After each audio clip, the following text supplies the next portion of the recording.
বলছিলেন নোটিশে লেখা ছিল না কোন মামলায় ডাকা হচ্ছে। হ্যাঁ, আমার এইখানে এসে বুঝতে পেরেছি এবং আমার মনে হয় সেটা ইডির একটা প্রসিডিউর আছে, সেখানে আমার না বলাটাই বেশি ভালো। ঠিক আছে, থ্যাংক ইউ, ভালো থাকুন, ফ্লাইটটা মিস করুন।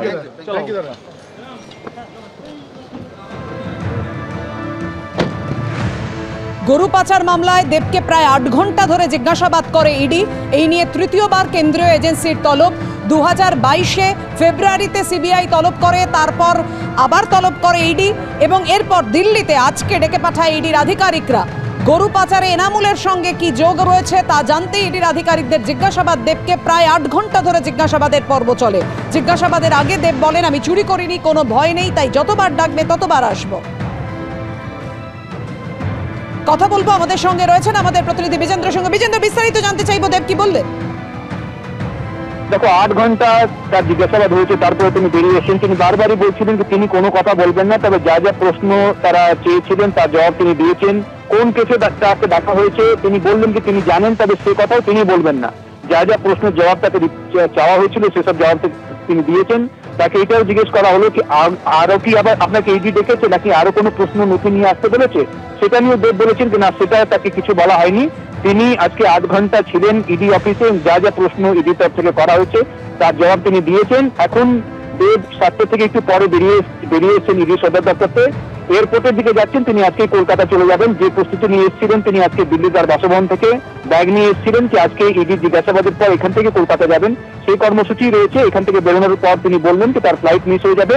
ভেতর থেকে তিনি হয়তো ঠিক করে রেখেছিলেন যে আজকে কলকাতা যাবেন, তাই তিনি এখন কলকাতার দিকে রওনা দিয়েছেন এয়ারপোর্টের দিকে। এবং যা যা প্রশ্ন জিজ্ঞেস করা হয়েছে তিনি জানিয়েছেন যে সব সহযোগিতা করেছেন। আজকে সকালে তিনি বলেছিলেন যে যতবার ইডি ডাকবে তিনি আসবেন, তিনি সহযোগিতা করবেন, তিনি কোনো অসৎ কাজ করেননি, তিনি তার কোনো চিন্তা নেই, এ কথাও তিনি বলেছিলেন। এখন আবার হাসি মুখেই তাকে দেখলাম ইডি সদর দপ্তর থেকে তিনি বেরিয়েছেন এবং হাসতে হাসতে জবাবগুলো দিলেন কি যা যা প্রশ্নের জবাব তারা চেয়েছিলেন তিনি দিয়েছেন ইডিকে। এবং ইডি কতটা সন্তুষ্ট রয়েছে কি নেই সেটা ইডি জানাবে, তবে ইডি যেটা চেয়েছিল তার কাছ থেকে জানতে সেসব তিনি ইডিকে আজকে জানিয়েছেন। কিছুক্ষণ আগে তিনি ইডি সদর দপ্তর থেকে বেরিয়ে এয়ারপোর্টের দিকে রওনা দিয়েছেন। ধন্যবাদ তোমায় বিজেন্দ্র। সত্য অন্তহীন, সত্যের খোঁজও তাই, সত্য সন্ধানে তাই আমরা অক্লান্ত, অকুতভয়। এবিপি আনন্দ নতুন ভাবনার প্রতীক, যা মনে মুক্ত, তথ্যে যুক্ত এবং যাবতীয় সীমানার বাঁধন থেকে মুক্ত।